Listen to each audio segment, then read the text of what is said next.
Hi friends, మనమైతే present చీడి చెట్టు ఉన్నాము. చూసారా, మొత్తం చీడి చెట్లు ఇక్కడ మాకు ఉన్నాయి. చీడి పండు టేస్ట్ ఎలా ఉందో చెప్తాను మీకు నేను. చూసారా, ఫస్ట్ చీడి పండు అనేది ఈ విధంగా మారుతుంది. పెక్క కాయ తర్వాత పండుగ అవుతుంది. ఫస్ట్ అయితే ఈ పెక్కలను తీసుకొని మనం ఇక్కడ కొరకలు, ఎందుకంటే చీడి ఉంటుంది కాబట్టి ఈ విధంగా కొంచెం బయట వేసి అది చీడి పండు అయితే సూపర్గా ఉంటుంది. ఫస్ట్ చిన్నప్పుడు అయితే చీడి పండుని తీసుకొని మేము మొగలు కొట్టి ఉప్పు కాయ వేసుకుని తినేవాళ్ళము. నవ్వుతున్న కొలిది చాలా టేస్ట్ ఉంటుంది. కాగితానికంటే కాగితం పుట్టుపడుతుంది మనకి.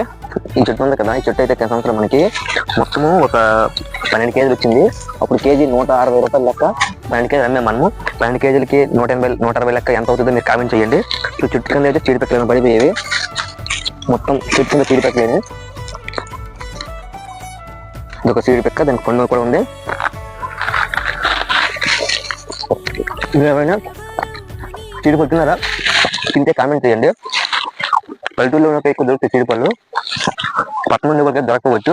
పెక్క సైజు ఏ విధంగా ఉందో ఇలాంటి పెక్కలు, మంచి పెక్కలు ఇవి. ఇవన్నీ వేసుకొని అమ్ముకుంటే ఇప్పుడు ప్రజెంట్ మార్కెట్లో రేటు 160 రూపాయలు ఉంది అంటారు సౌకర్యం.